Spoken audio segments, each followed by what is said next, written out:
Mundial de Fútbol, tiempo santo donde todo vale. El mundo entra en un vértigo paralizante mientras la suerte de unos, de todos, de alguna u otra forma depende de un balón.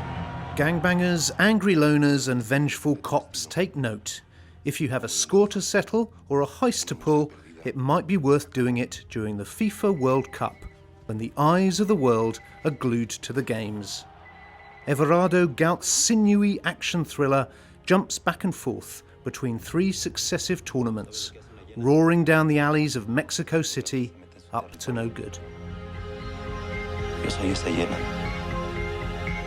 Y esta es mi selva.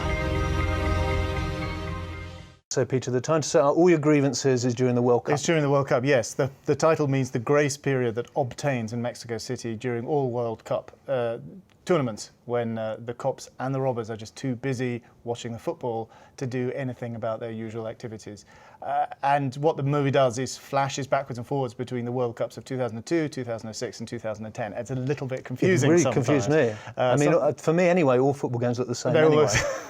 Let alone 3 different tournaments. Oh no, they're radically different. But it's supposed to be confusing in that some of the storylines are brought into parallel. They're in a way kind of superimposed on top of each other to create a sort of narrative trompe-l'oeil effect.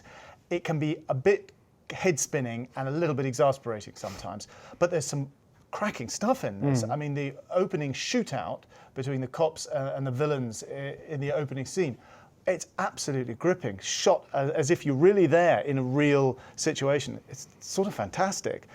I think it kind of loses it a little bit. It's very macho.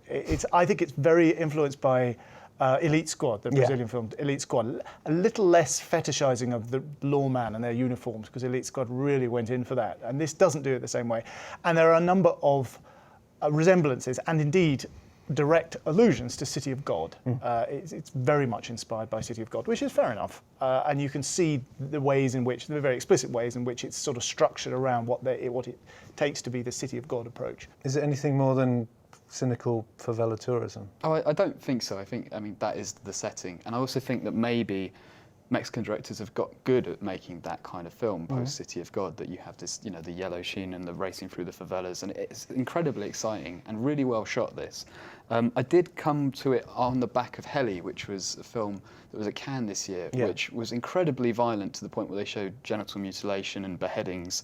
And the director said about that film, this is Mexico. This is what's going on in our cities and in our towns every single day. And if you Europeans can't stand to watch it, then that's your problem, not ours. You don't be so precious about it.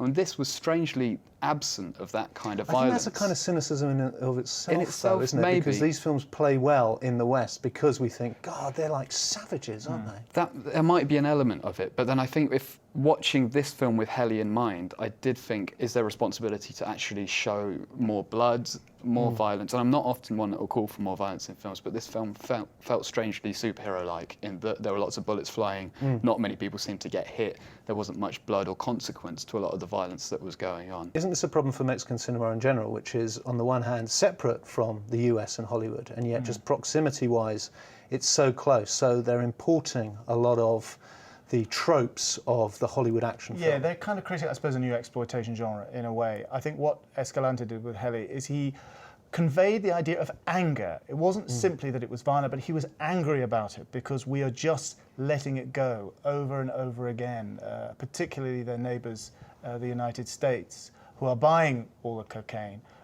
There is an element of anger in that film. There's no anger in Days of Grace. They just let it go. There's a sense of, well, this is how it is, and you've got to be a real tough guy to survive. And I think there's something, I don't know whether you could call it cynical, really. It's just resigned, really, which is very different from Heli. Heli is not resigned. That film was not resigned. It was angry, whereas this isn't. This is just a straightforward, I think, genre thriller. Yo soy esa hiena. Y esta es mi selva.